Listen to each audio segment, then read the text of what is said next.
Hello, hello! I'm Angie Sea, and the book today is Adios Prision by Juan José Garfia.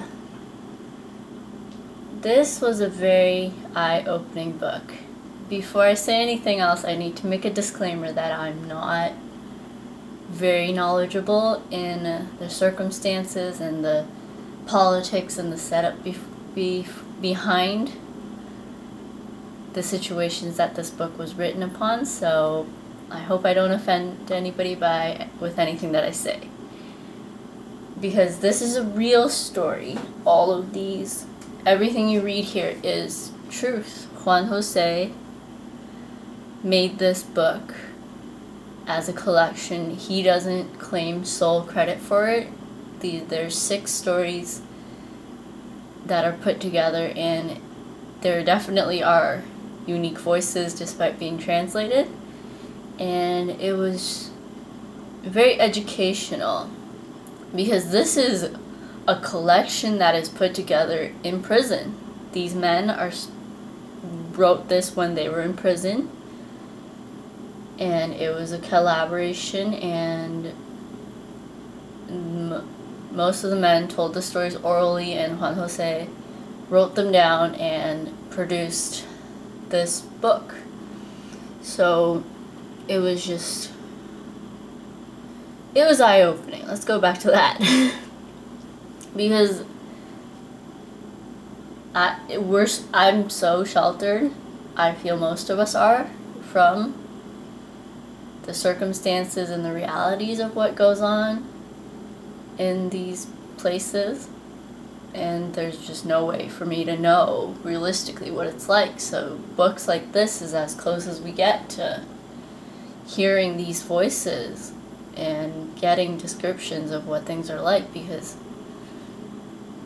from these perspectives, they're the ones that endure it every day. And it was really, this book made me both happy and sad. Happy that it had a chance, that it came out, that it was heard and read, but sad that this is what it's based on, and all of it is true as far as we know, because, well, I no doubt and no judgment towards anybody that, while orally delivering this, made a little exaggerations here and there, possibly, but besides that, I believe this to be as real as it is for them.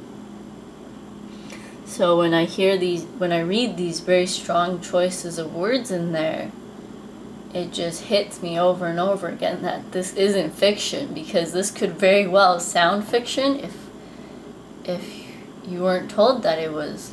If I wasn't told that it was real, I wouldn't have doubted that it was a work of fiction, but it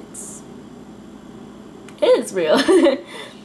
And it was very interesting, and if nothing else, I relate to Juan Jose in that art, writing, and painting has saved us from whatever we've gone through. I mean, I definitely haven't experienced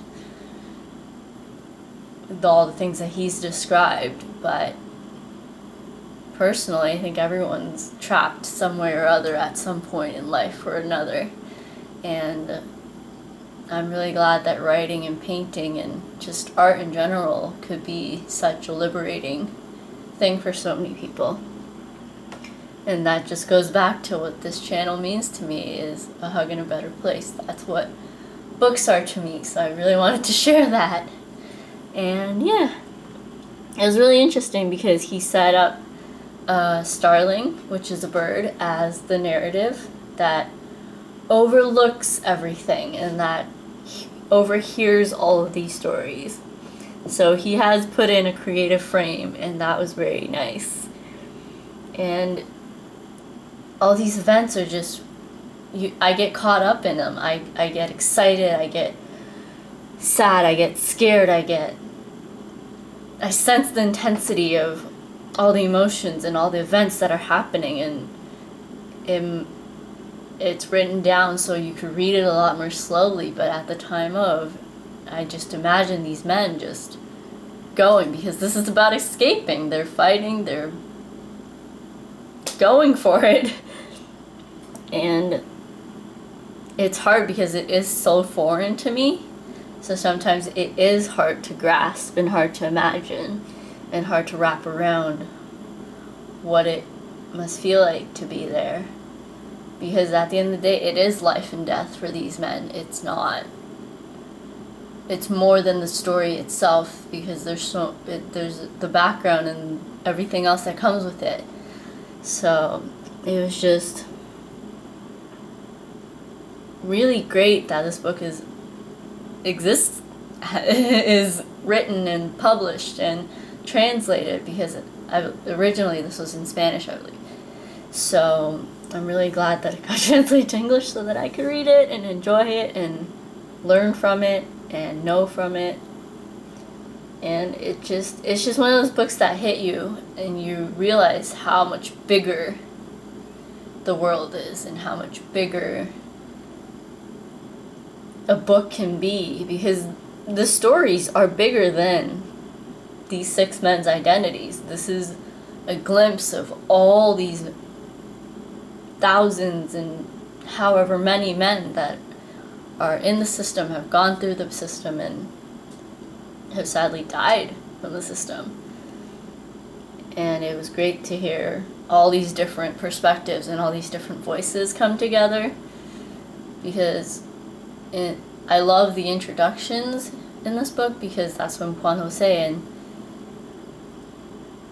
I never knew how many suicides happened. So all of these things, sometimes there's just so many things happening, and it's just, you get caught up in the adrenaline, but then you come back down to earth and you're like, oh my goodness, this is real. So I definitely recommend, if you can find it, definitely read it, give it a go. It's pretty appropriate for a book that's about this, because it is more adventure. If you take out the fact that it's real, then it's adventure stories. These are the spectacular escapes. You're not really told about, it's not graphic, it's not torture and slavery, it's the more lighthearted side. It's as lighthearted as you can get in terms of these situations, I think. And it was just great to see these human connections made in such a grim place and situation. So definitely recommend this, and that's all I have to say about this.